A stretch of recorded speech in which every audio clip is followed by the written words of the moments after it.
Hello guys, welcome back to our channel. India versus Australia fourth test का day 1 बहुत exciting था और जैसा हमने पिछले वीडियो में बताया था कि सैम कॉन्स्टेंस एक ब्रिलियंट यंग प्लेयर है और उन्हें उनके एग्रेसिव गेम के लिए ही सिलेक्ट किया गया टीम में।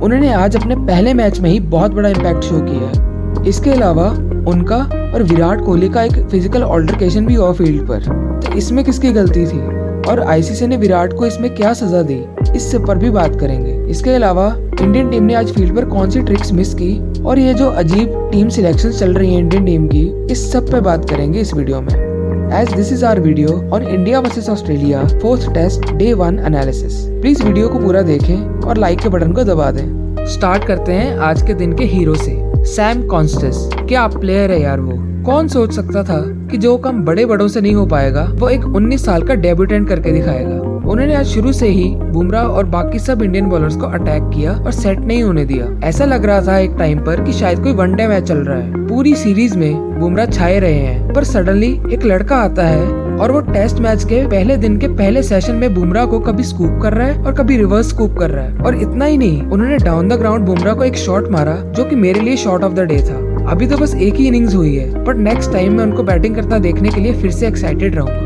अब बात करते हैं इंडियन टीम के बिजार सिलेक्शन की जो उन्होंने इस मैच में की। पिछली वीडियो में हमने बात की थी कि शायद नीतीश रेड्डी की जगह वॉशिंगटन सुंदर को खेलने का मौका मिलेगा, पर टीम मैनेजमेंट ने शुभमन गिल को ड्रॉप करके सुंदर को टीम में ले लिया। आपकी बैटिंग पूरी सीरीज में वैसे ही फ्लॉप रही है और आप बैट्समैन ड्रॉप करके एक बॉलिंग ऑलराउंडर खिला रहे हो। ये कैसी सोच है, मुझे तो बिल्कुल नहीं समझ आ रही है सोच। अगर आप में से किसी को आ रही है तो प्लीज कमेंट करके बताएं। और इवन मैं तो ये भी पूछना चाहूंगा कि अगर आपने 2 स्पिनर्स ही खिलाने थे एमसीजी में, तो फिर आपने अश्विन को रिटायर होने से क्यों नहीं रोका। वो एनी डे सुंदर से बेटर स्पिनर है। आपकी टीम में जडेजा, नीतीश रेड्डी और सुंदर, ये तीनों इकट्ठे नहीं खेल सकते। आपकी बैटिंग बहुत कमजोर हो जाती है इससे। और अगर आपको शुभमन गिल की फॉर्म पर भरोसा नहीं था तो आप लोअर ऑर्डर बैट्समैन सिलेक्ट कर सकते थे, जैसे ध्रुव जुरैल। अब आपके बैटिंग लाइनअप में ऋषभ पंत के बाद कोई प्रॉपर बैट्समैन नहीं है। कहीं ऐसा ना हो कि इस डिसीजन की वजह से लेने के देने पड़ जाए। ऑस्ट्रेलियन इनिंग्स की बात करें, एक टाइम पर ऑस्ट्रेलिया बहुत अच्छी सिचुएशन में था जब स्मिथ और लबुशेन की पार्टनरशिप चल रही थी,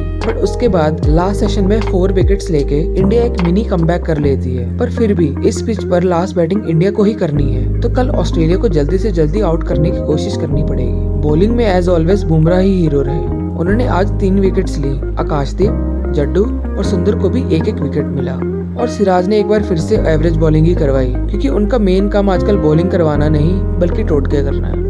अब बात करते हैं Sam Constance versus Virat Kohli वाले फिजिकल ऑल्टरकेशन की। सैम शुरू से ही काफी डिटरमिन्ड दिख रहे थे क्रीज पर। पहले सिराज ने उन्हें कुछ बोल के उनका रिदम अपसेट करने की कोशिश की और फिर बाद में विराट भी उनके साथ ज्वाइन हो गए। उसके बाद चेंज ऑफ ओवर्स में जब विराट एक एंड से दूसरे एंड पर जा रहे थे तो वीडियो में हम साफ साफ देख सकते हैं कि उन्होंने जानबूझ के अपनी वॉकिंग लाइन बदली और सैम के साथ जाके टकरा गए और उसके बाद दोनों ने एक दूसरे को कुछ वर्बली भी कहा। विराट ने ये सब टैक्टिक्स सैम कॉन्स्टेंस का कंसंट्रेशन लैप्स करवाने के लिए ही किए। उनको लगा कि सैम जो कि अभी बस 19 साल का ही है और अपना डेब्यू ही कर रहा है, वो उनसे इंटिमिडेट हो जाएगा और शायद जल्दी आउट हो जाएगा। आई नो मुझे इस व्यू के लिए काफी हेट मिल सकती है, पर मैं झूठ नहीं बोल सकता इस टॉपिक पर। मेरा ओपिनियन ये है कि विराट को ये सब चीजें शोभा नहीं देती। विराट अब अपने करियर के उस मोड पर हैं जहां पर उनको अपनी छोड़ी गई लेगेसी के लिए याद किया जाएगा। और लेगेसी सिर्फ रन से नहीं बनती, बल्कि इससे बनती है कि आपने अपने आप को ऑन द फील्ड और ऑफ द फील्ड कैरी कैसे किया।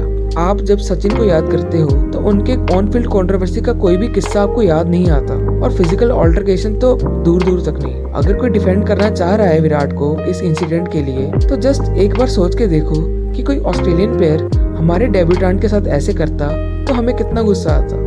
और ऐसा ये पहला केस नहीं है कि विराट ने किसी यंग प्लेयर को इंटिमिडेट करने की कोशिश की हो। आपको याद होगा पिछले साल आईपीएल में उनका और नवीन उल हक का कितना बड़ा झगड़ा हो गया था। इवन गौतम गंभीर को भी उसमें इंक्लूड होना पड़ा था। और काफी लोगों को तो याद ही होगा, विराट ने एक बार आरसीबी वर्सेस एमआई के मैच में सूर्य कुमार यादव को भी इंटिमिडेट करने की कोशिश की थी। तब तक स्काई ने इंडिया के लिए डेब्यू नहीं किया था, पर फिर भी उस चीज को स्काई ने बहुत अच्छे वे में हैंडल किया और विराट को उनके ऊपर हावी नहीं होने दिया। और जहां तक आज के इंस्टेंस की बात रही, तो रिपोर्ट्स हैं कि आईसीसी ऑफिशियल्स ने विराट को 20% मैच फीस, फाइन और एक डीमेरिट पॉइंट दे दिया है। ये तो था मेरा ओपिनियन आज के सारे टॉपिक्स पर। अगर आप मुझसे एग्री या इवन डिसएग्री भी करते हैं तो कमेंट करके अपने व्यूज जरूर बताएं। बाकी हमारे चैनल को सब्सक्राइब कर लें और नोटिफिकेशन बटन भी ऑन कर लें ताकि कोई अपडेट आपसे मिस ना हो। Thanks for your time. See you in our next video.